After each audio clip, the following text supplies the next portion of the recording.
buy the RX-7? The RX-7 happened by accident. I was actually in the market for a 240, and when I was looking on Craigslist, I saw this one for it said RX-7, $1,000. Had no pictures or anything like that.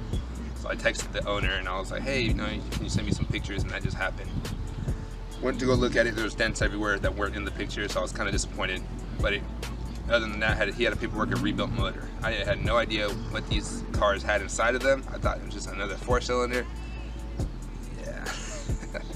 But he had the paperwork, so I bought it. I talked him down to $785. Clean title. He's a second owner, so that makes me the third.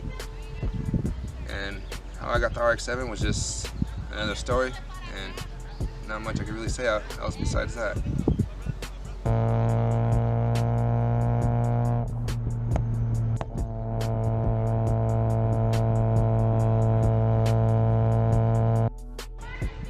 What got me into cars? When I was in high school, I was a freshman in high school. I think I got my license my sophomore year, and a sophomore year going into my junior year. And I got my first Honda. My grandparents let me drive for a while.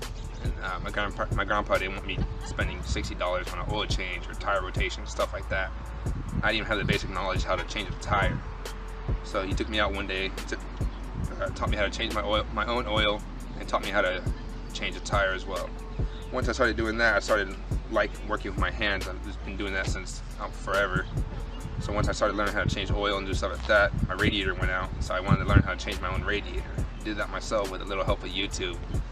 And ever since then, it's just been addicted to me. The mods on the FC are pretty basic setup. I have a fresh rebuild from Jeff Motorsports, using the Atkins rotary rebuild kit. I have a CX Racing front mount intercooler. I have a Grady blow-off valve. I have a coil radiator. I have an eBay 3-inch downpipe to a 4-inch muffler. And the rear end is fully built powered by Max bushings all the way around. Who first impressions is? When I had the FC, it was bone stock. I had a good buddy of mine, and we were always talking about starting a crew. When we wanted to start the crew, we were thinking of a name that's abnormal, that's something different than your basic Honda name. So when we thought of first impressions is for everything, for a lot of things, for a job interview, for when you're meeting your spouse's, parents, etc., stuff like that. So what we thought is, what we want to do when we come to a car meet that's not local. What we want to do, we want to make a great first impression. So when we wanted to do that, we decided to come up with that name. It never happened. That was almost 2 years ago. Until recently, I had a good group of friends, and we decided to make this work and make it happen. So this is basically an intro video to who I am and to what the car is and to what we're kind of about. Am I staying rotary? Definitely. I wouldn't be able to think about any other motor to put into this chassis or to any RX-7 or rotary vehicle in that matter. A lot of people tell me to 1J swap it, 2J swap it, SR20, LS, a lot of those different motors.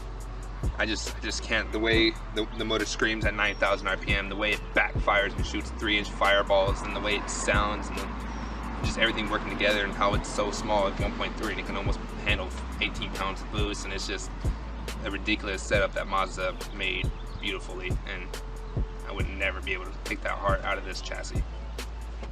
Plans for the future for myself and for the team, it's going to be mainly compete. I'm going to compete in drifting myself. I think I have a couple other crew members that are also going to try to do that as well. But mainly we're just trying to do this for the fun, for the love of cars, and just to spread love and peace worldwide.